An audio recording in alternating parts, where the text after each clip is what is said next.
बसंती जब बहुत छोटी थी तब से ही उसे प्याज के पराठे बहुत पसंद थे। वो अपनी माँ से लड़ लड़ कर अपने लिए प्याज का पराठा बनवाती थी। अरे तूने मेरे सिर में दर्द किया हुआ है लड़की, जब देखो प्याज का पराठा बना दो, प्याज का पराठा बना दो। माँ, मुझे बहुत अच्छा लगता है इसका तीखा तीखापन, उसका बीच बीच में कभी कभी मीठा हो जाना। हाँ, सचमुच बहुत ही अच्छा लगता है। अच्छा तो एक काम करो, फिर मुझे बनाना सिखा दो, मैं बिल्कुल आप जैसा ही पराठा बनाकर खाया करूंगी। ये ठीक कह रही है बहू, फिर तुझे परेशान नहीं होना पड़ेगा। हाँ, ये खुद ही पराठे बनाकर खा लिया करेगी। और मैं तो ये सोच रही थी, अभी इसको अगर ऐसा ससुराल मिला जहाँ प्याज ही ना खाते हो, तब इसका क्या होगा। दादी, भगवान से डरो, ऐसी बद्दुआ तो मत दो।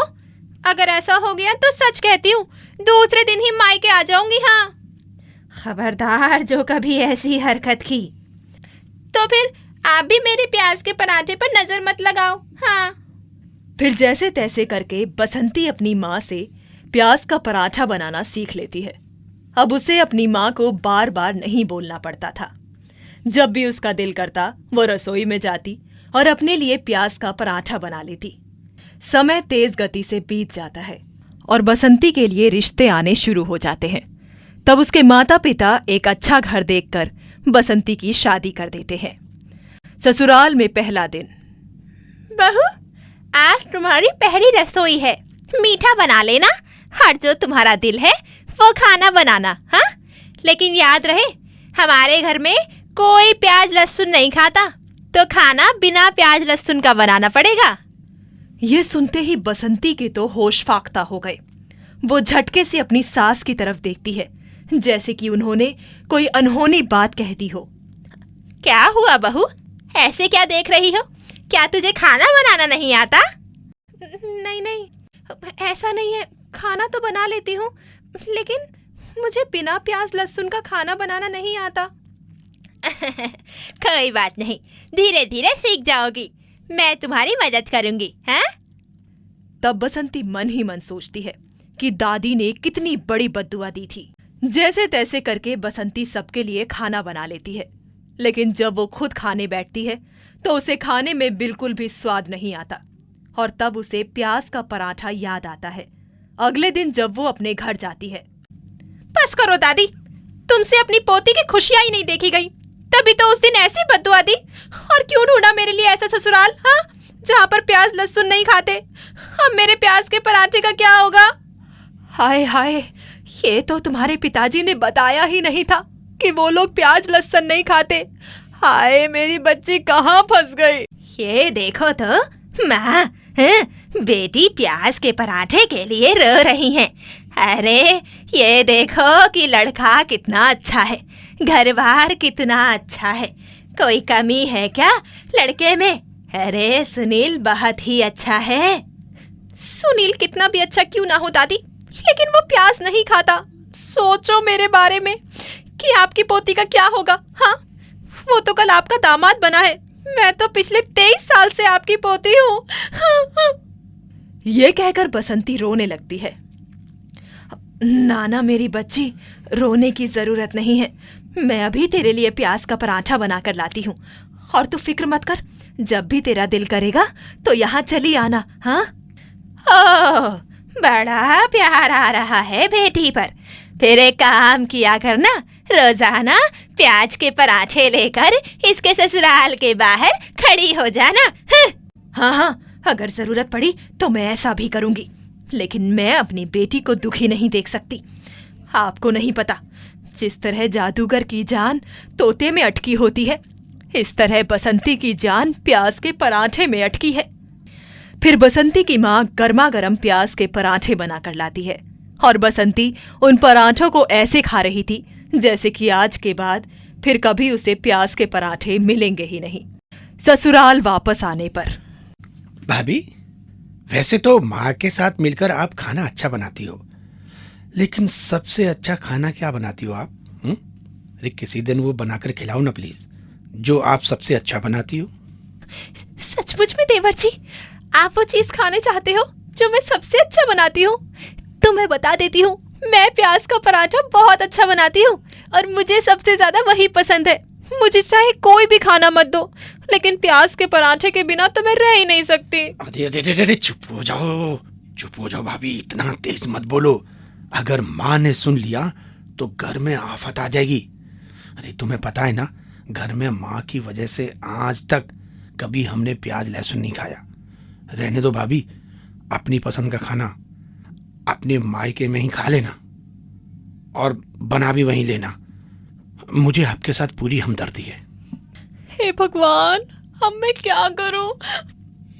अरे कुछ ज्यादा नहीं करना भाभी, बस इतना करो, प्याज के पराठों को भूल जाओ। बसंती ने काफी दिन से प्याज का पराठा नहीं खाया था और उसे वहां बिना प्याज लहसुन का खाना भी अच्छा नहीं लग रहा था। इसलिए बसंती धीरे धीरे कमजोर पड़ने लगी। उसकी आंखों के नीचे काले गड्ढे हो गए। उसका वजन काफी गिर गया था। उसकी ऐसी हालत देखकर, क्या हुआ बसंती, तुम तो दिन पर दिन कमजोर होती जा रही हो हैं? अरे तुम्हें कोई बीमारी भी नहीं है, फिर ऐसा क्या हो रहा है? मुझे बताओ, क्या तुम्हारा मन यहाँ नहीं लग रहा? क्या तुम्हें यहाँ का खाना पीना पसंद नहीं आया? अगर तुम्हें कुछ चाहिए तो मुझे बताओ, मैं तुम्हें बाहर से ला कर दूंगा।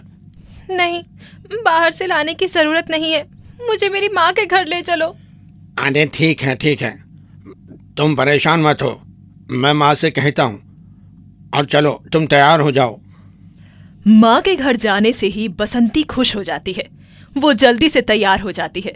फिर सुनील के साथ अपने घर में जैसे ही वो घुसती है, माँ कहाँ है तू? जल्दी आ। बसंती, दामाद जी, आप लोग बिना इत्तला किए आ गए। सब ठीक है ना?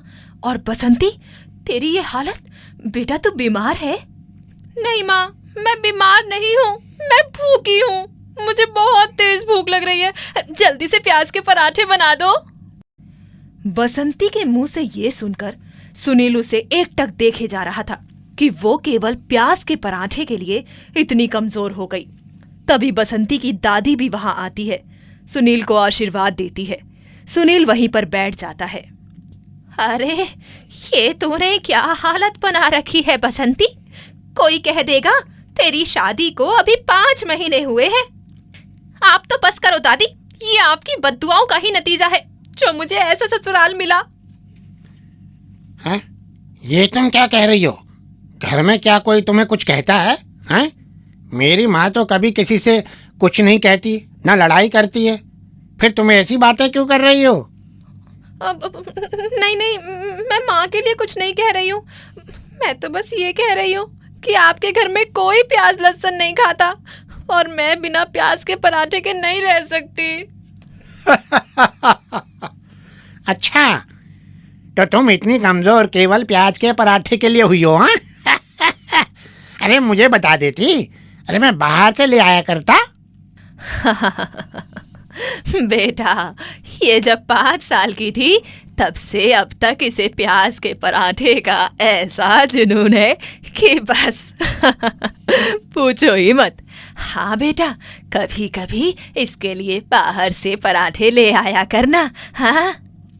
फिर जैसे ही बसंती की माँ प्याज के पराठे बनाकर लाती है, वो पराठे पर टूट पड़ती है। 4-5 पराठे खाने के बाद वो जोर से सांस लेती है और उसकी हालत देखकर सुनील को बड़ी हंसी आती है जब वो रास्ते में होते हैं। अरे भाई, मुझे नहीं पता था कि तुम तो जीती ही प्याज के पराठे के लिए हो। चलो तुम बिल्कुल भी फिक्र मत करो, एक दिन छोड़कर एक दिन में तुम्हारे लिए प्याज का पराठा बाहर से ले आया करूंगा, ठीक है? कसम से, अगर ऐसा हो तो ना सचमुच मैं आपको बेस्ट हस्बैंड का मेडल पहनाऊंगी। दोनों खुशी खुशी घर आ जाते हैं। क्या बात है बहू, ससुराल में क्या कांटे लगे हैं? जो तू बीमार पड़ी हुई नजर आ रही थी, हर माही के जाती तुम तो बिल्कुल खिली खिली नजर आ रही हो। चलो जो भी है, अच्छी लग रही है, ऐसे ही खुश रहा कर यहाँ पर भी। अब सुनील चुपके चुपके बसंती के लिए बाहर से बने हुए प्याज के पराठे लेकर आता, जिसे वो बड़े चाव से खाती। एक दिन वो पराठे खा रही थी कि तभी उसका देवर उसके कमरे में आता है। भाभी, क्या मैं अंदर आ जाऊं? हाँ? वो मुझे कुछ काम था आपसे। वो बगैर जवाब के इंतजार के अंदर आ जाता है तो देखता है कि बसंती कुछ छुपा रही है और सारे कमरे में प्याज के पराठे की खुशबू आ रही है। हाँ? भाभी, आराम से खाओ। मुझे पता है भैया आपके लिए प्याज के पराठे लाते हैं और कई बार तो भैया मुझसे ही प्याज के पराठे मंगवाते हैं। अच्छा, ऐसी बात है। फिर तो चलो, मैं आराम से खा लेती हूँ। हाँ, तुम बताओ, क्या काम था तुम्हें मुझसे? हाँ, वैसे भाभी, खुशबू बहुत अच्छी आ रही है। मैंने कभी प्याज का पराठा खाया तो नहीं है, पर मन बहुत कर रहा है। क्या मैं थोड़ा सा पराठा खाकर देखूं? बसंती उसे पराठा खाने के लिए देती है। उसका देवर जैसे ही पराठा खाता है उसे बहुत टेस्टी लगता है। फिर वो पूरा पराठा खा लेता है। तभी सुनील भी कमरे में आ जाता है। ये क्या हो रहा है? तुम तो कभी प्याज के पराठे नहीं खाते थे, तुम भी बसंती के साथ मिलकर प्याज का पराठा खा रहे हो? हैं? भैया, खाया तो आज पहली बार है, पर कसम से बहुत ही स्वादिष्ट बना है। आओ आओ, खा लो खा लो। देखो, एक ही पराठा बचा है। फिर ये मत कहना कि काश मैं भी खा लेता। जब बसंती पराठा खाती है तो मेरे मुंह में भी पानी आ जाता है। अब तुमने खा लिया है और तुम भी कह रहे हो कि ये अच्छा बना है। चलो ठीक है, फिर मैं भी थोड़ा खा के देख लेता हूँ। सुनील भी जब प्याज का पराठा खाता है तो वो पूरा पराठा खा जाता है।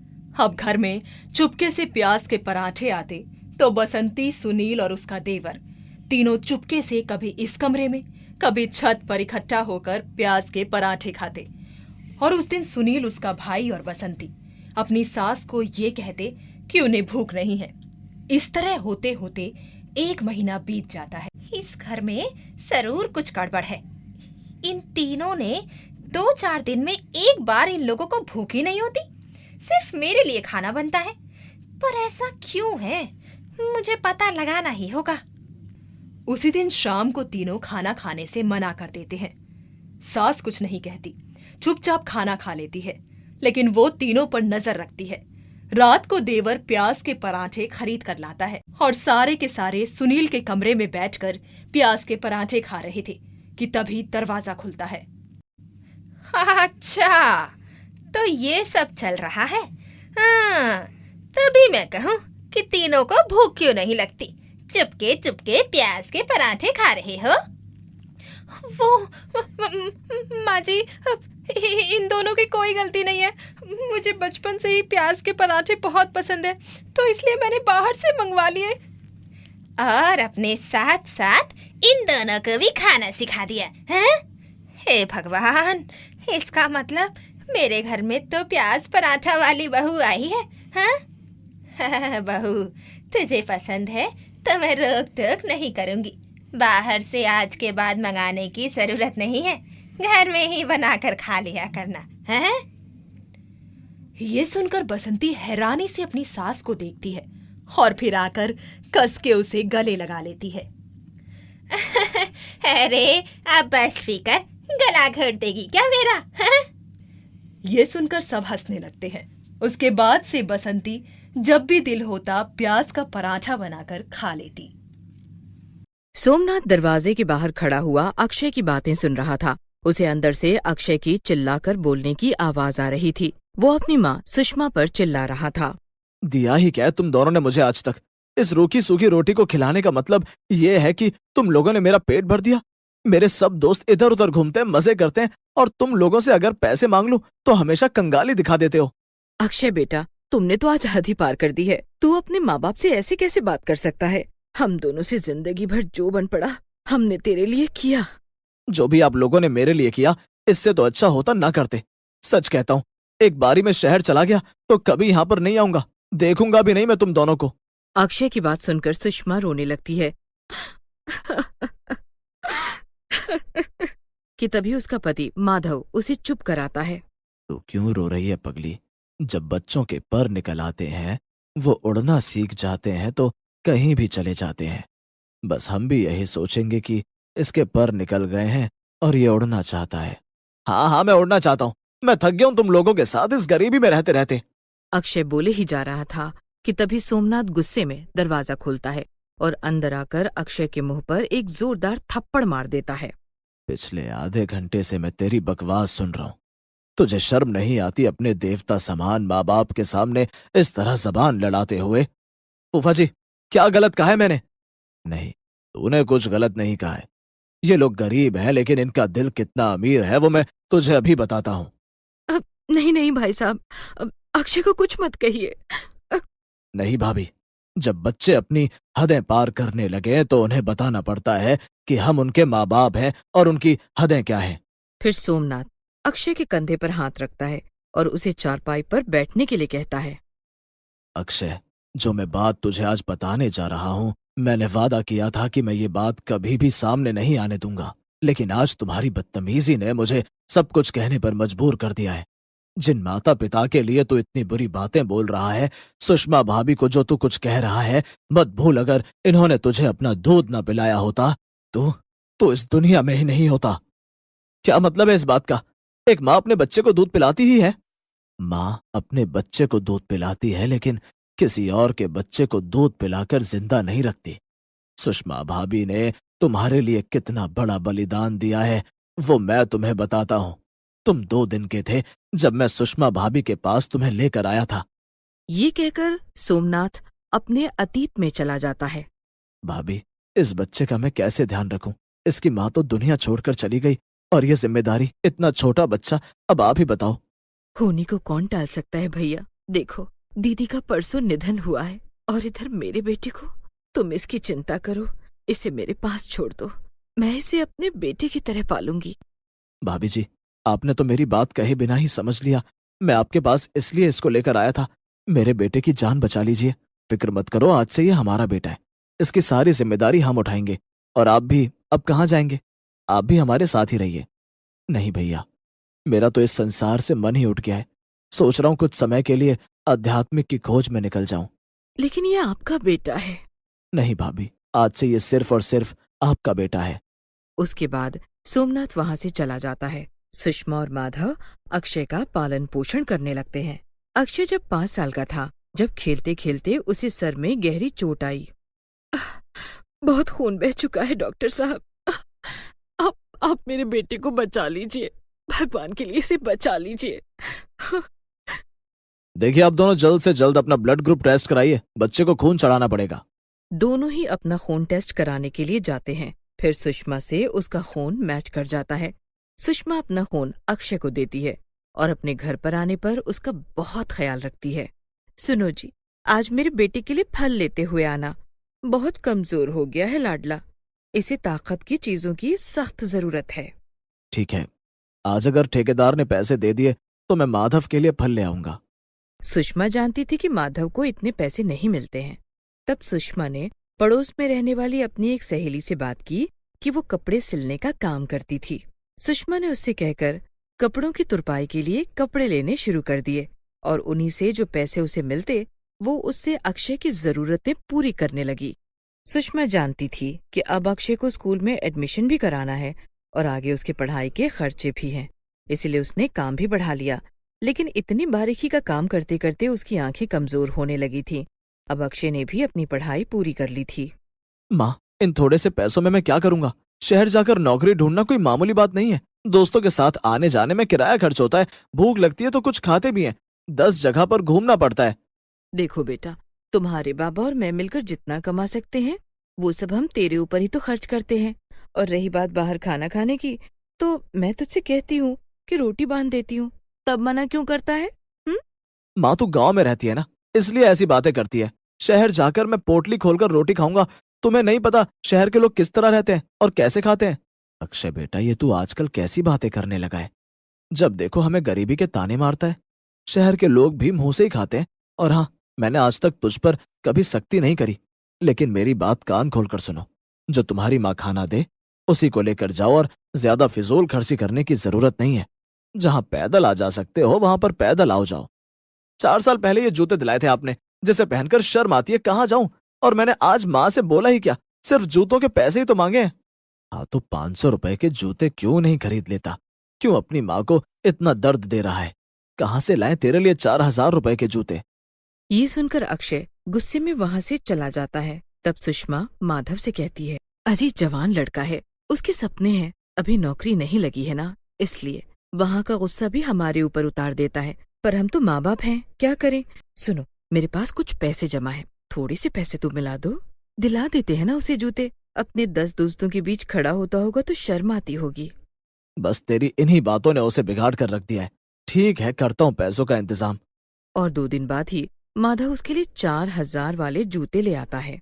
अरे वाह, मुझे यही वाले जूते चाहिए थे। माँ, जब मैं कमाने लगूंगा देखना कितने सारे पैसे लाकर आपको दूंगा। बेटा देखो, बस मैं तो एक बात कहूंगी कि किसी की होड़ नहीं करनी चाहिए। तुम बस कोई भी छोटी मोटी नौकरी जो मिले उसे पकड़ लो। अक्षय शहर अपने दोस्तों के साथ जाता था। वो 1-2 जगह नौकरी की तलाश करता है और जब मना हो जाता तो उसे इस बात का कोई दुख नहीं होता। वो शाम तक अपने दोस्तों के साथ मटर गश्ती करता और घर आ जाता। इन सब का इल्जाम भी वो माधव और सुषमा के ऊपर डाल देता। और तू आज इन्हीं माता पिता के ऊपर चिल्ला रहा था? तुझे शर्म नहीं आई? तो उनकी मेहनत के पैसे इस तरह खर्च कर रहा है। सारी बात जानने के बाद अक्षय की आंखों से आंसू टपक रहे थे। वो अपना सर नीचे करके बैठा हुआ था। तभी सुषमा उसके सर पर हाथ फेरती है। अक्षय बेटा, मैं तुझे कुछ नहीं कहना चाहती, पर तू है मेरा ही बेटा, कोई कुछ भी कहे। माँ, बाबा, मुझे माफ कर दो। मैं अपनी कमी छुपाने के लिए आप लोगों पर चिल्लाता रहा, आप लोगों से पैसे मांगता रहा। आपकी इतनी मेहनत का पैसा मैं दोस्तों के साथ लुटाता रहा। मुझे माफ कर दो। मैं वादा करता हूँ 3 दिन के अंदर अंदर मैं बहुत अच्छी नौकरी ढूंढ लूंगा, तो फिर आप लोगों को कभी कोई तकलीफ नहीं होने दूंगा। बेटा, सुबह का भूला अगर शाम को आ जाए तो उसे भूला नहीं कहते। मैं जानती हूँ तुझ में बहुत काबिलियत है, बस तू उसे देख नहीं पा रहा। माँ, मैं बहुत शर्मिंदा हूँ। और फूफा जी, मैं क्या कहूँ? आपको बाबा कहूँ या फूफा जी कहूँ? फूफा जी ही कहो बेटा, क्योंकि तुम्हारा पालन पोषण करने वाले ही तुम्हारे असली माँ बाप हैं, जिन्होंने तेरे आने के बाद कभी अपनी औलाद के लिए नहीं सोचा। अक्षय को अपनी गलती का एहसास हो चुका था। वो अगले दिन बिना अपने दोस्तों के शहर जाता है। कई जगह नौकरी की तलाश करता है, फिर उसे एक जगह काम मिल जाता है। शाम को वो खुशी खुशी घर आता है और अपने माता पिता को बताता है कि उसे नौकरी मिल गई है। बस बेटा, अब दिल लगाकर काम करना। मुझे पता है तुम एक दिन बहुत बड़े आदमी बनोगे। बस बेटा, अब तुमने अपनी राह पकड़ ली है, पूरी ईमानदारी के साथ इस पर चलना और कभी भी भटकना मत। हाँ माँ, अपने काम पर ध्यान दूंगा। अब अक्षय रोज अपने काम पर निकल जाता और रात को गांव वापस पहुंचता। इतनी मेहनत उसने आज से पहले कभी नहीं की थी, लेकिन अब उसे समझ आ रहा था कि उसके माता पिता कितनी मेहनत कर उसके लिए पैसा कमा रहे थे। और जब पहली तनख्वाह उसके हाथ में आती है, उसकी आंखों से आंसू निकल आते हैं। घर आकर, माँ, ये तेरे बेटे की पहली कमाई है। और एक बात दिल से कहता हूँ, आज मुझे समझ में आया कि आप लोग कितनी मेहनत करके पैसा कमा रहे थे, जो मैंने यूं ही फिजूल खर्ची में खर्च कर दिए। मुझे माफ कर दो माँ। मेरे बच्चे, ये तो हर माँ बाप को करना पड़ता है अपने बच्चों के लिए।